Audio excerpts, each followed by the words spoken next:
Hello friends, welcome in. Thank you so much for joining me today for this build. I am building a wedding barn venue for my Rhodes Ranch series, which is my horse ranch legacy family. Valentine Rhodes, the founder of the series, just had her boyfriend Caleb, her former ranch hand, move in with her on the ranch, so they're starting to move towards getting married, and I wanted to be prepared by building this wedding barn. I'm pretty sure getting married at barns like this is quite popular, or at least it used to be, and it has a more rustic, natural theming to it, which I think is really fitting and will be very cute for Valentine's and Caleb. When I was looking up some inspiration pictures on Google, I came across some really pretty pictures. The majority of them had lots of fairy lights and candles, lacy curtains, that kind of 2014 DIY shabby chic style that I think is coming back, though I'm not super into it personally, except for all the pretty fairy lights and floral elements, but I feel like it really does fit into the horse ranch pack style. But there were also a lot of barn wedding pictures that I preferred more, that drew more inspiration from that darker, cozier ambiance, staying true to that realistically rustic barn look and natural elements of the outdoor weddings, rather than being so whitewashed and made up. And I tried to incorporate a bit of both of those styles into my build, with the darker, cozier atmosphere of the interior of the barn, and then a more fresh and cheery exterior. Actually though, I did really struggle with this build. I'm not super great with the ranch country style builds, and I didn't really know how to fill up the space very well.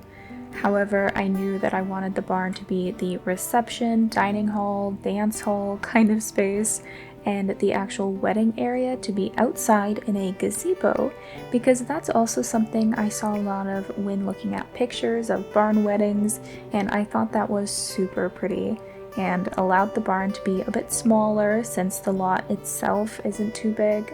I really wasn't sure how I wanted the barn to look at first, so after making sure there was enough space inside and kind of arranging something that I wanted, I moved on to a more simplistic part of the build, which is the gazebo. But the barn definitely is not done yet. I eventually changed it quite a bit after everything else had come together, and afterwards I had a stronger vision of how I wanted the barn to look.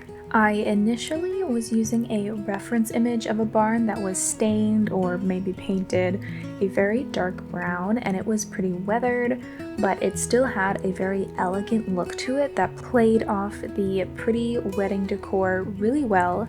But I also really wanted a classic white gazebo, which created, I think, too much contrast to the dark barn and was kind of throwing me off for a bit. But when I came back to work on the barn at the later end of this video, I realized that if I wanted the classic white gazebo, then a classic red barn would probably look best with it. And I think that change really is what ended up bringing the build together, especially with the white accents on the barn, like the doors, the windows, and the columns. I think it just tied it together really nicely. I also tried to emulate the flooring of a few different images that all had this kind of checkerboard flooring. Well, actually, I just had to look it up, and apparently if the floorboards are going in alternating directions like this, but are the same color, it's technically called a mosaic wood floor, and then checkerboard would be if they were alternating colors. I don't know, that's just what Google told me. I thought I'd share because that's kind of interesting, but I really wanted to give this place some more character and thought this would be a really nice touch. So before I move on from the barn for a bit, I'm just adding some little details and touches of things that I know that I want to add in the barn, even though I haven't fully figured out how I wanted it to look.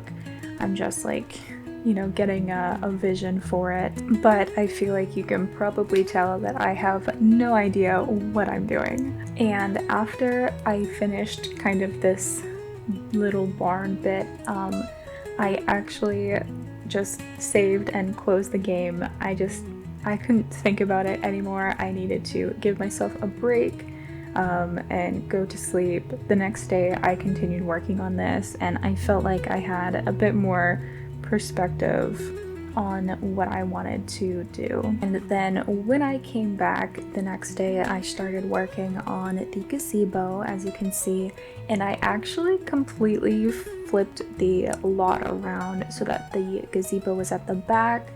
I don't know, I just felt like it made a bit more sense, and it looked a bit nicer to have the gazebo at the back.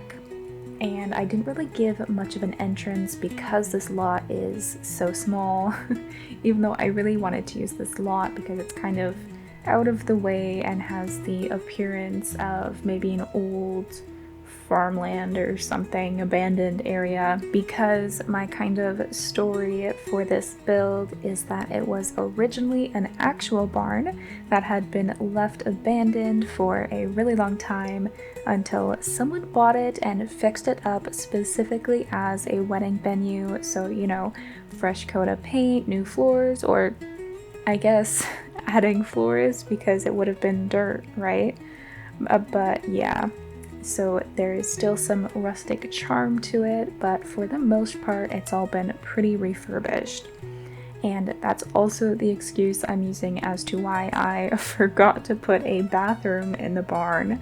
I had to use the Horse Ranch public outhouse and stuck it right up to the side of the barn to pretend like it was supposed to be there. But actually, I just remembered something that I did notice was that the Horse Ranch outhouse was the only outhouse that was listed in the outdoor activities category, which they all used to be from all the different packs and the base game, but I didn't have any kind of build toggle on, and I don't know, I'm wondering if maybe they were getting removed from the outdoor activity category or something.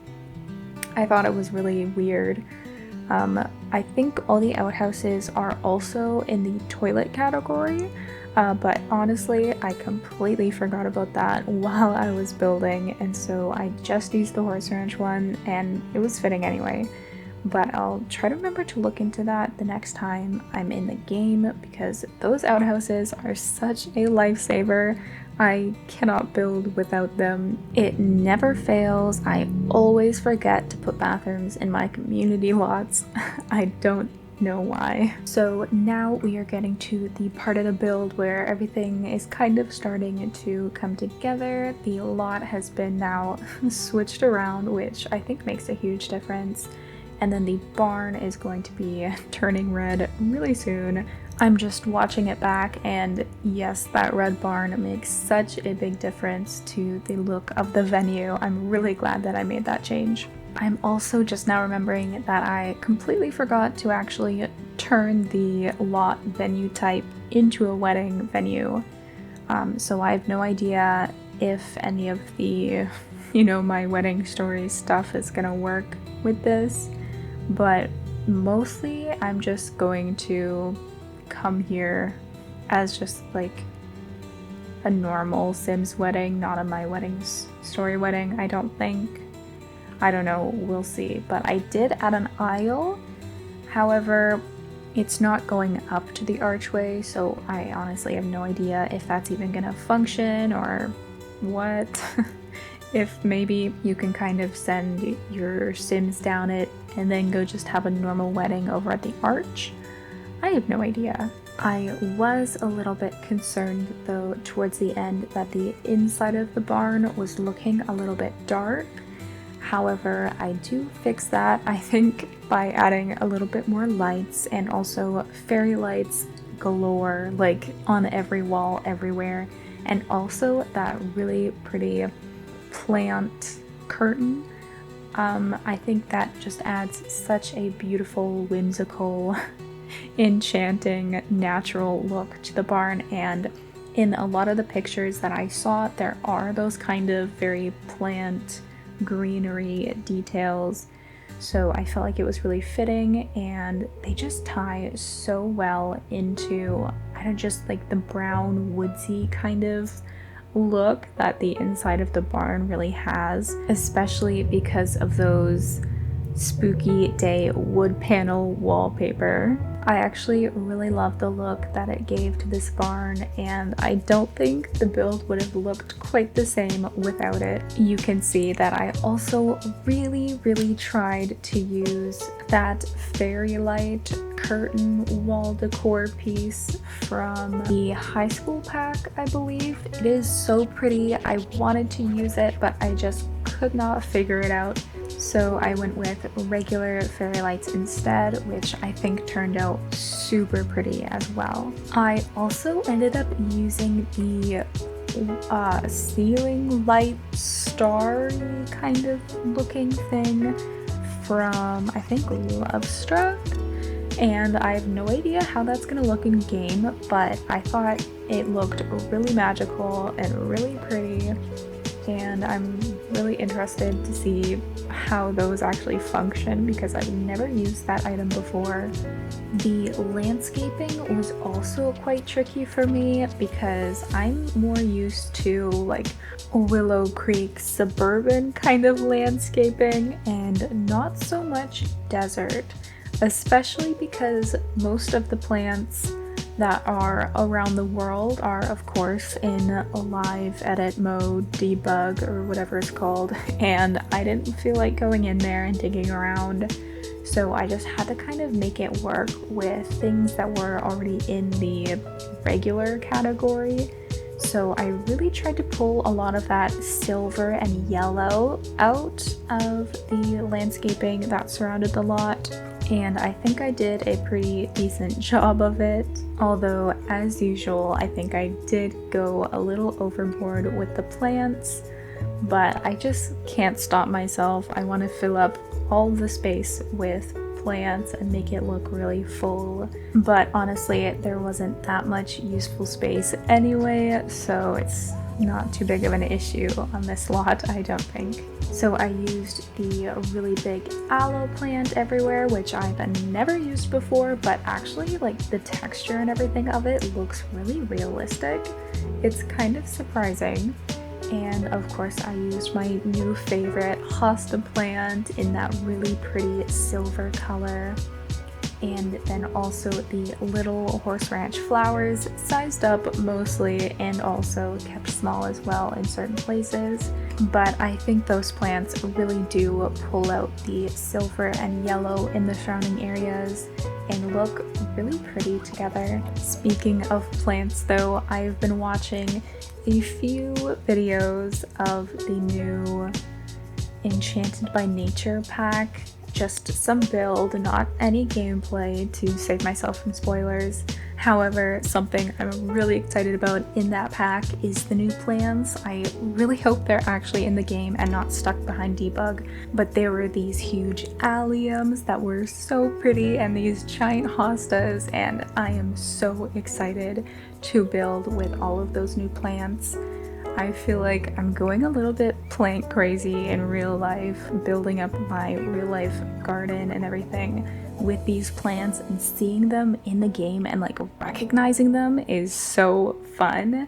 And I think landscaping is becoming one of my favorite things in The Sims 4.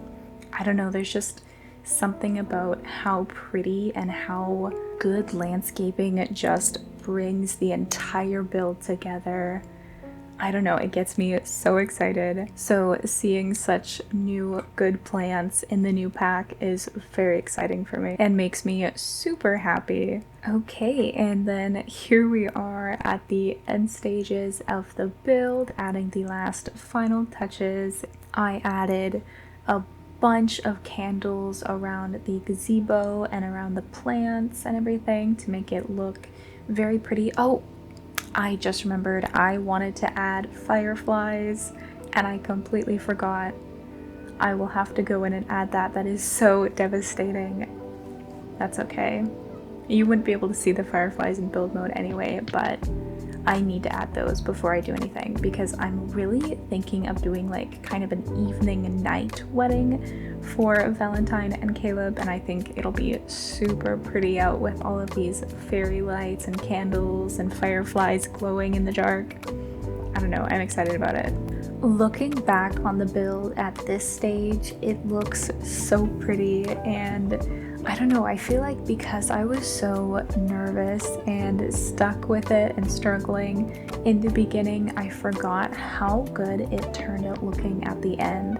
I think that's also something that I really love about recording these build videos, is that I get to see the progression played back, so you get to see how it started and then how it finished, and it can just kind of make you feel a lot better about what you built, because you literally started with nothing and then you did all these things and made it look so much better than what it originally used to be. It just really helps you get some perspective on your build, and I think that's really cool. Also, now that we are close to the very end of the video, I just wanted to say thank you all so much for 500 subscribers. That is absolutely crazy. I have no idea how that even happened. Honestly, the fact that so many people watch my videos and liked them enough to subscribe just absolutely blows my mind. So I just wanted to say thank you so much. But that is going to be it for this video. Thank you so much for watching. Give this video a like if you enjoyed, and if you are new, consider subscribing so you don't miss my next video. I hope that you all have a great day, and I will see you next time. Bye!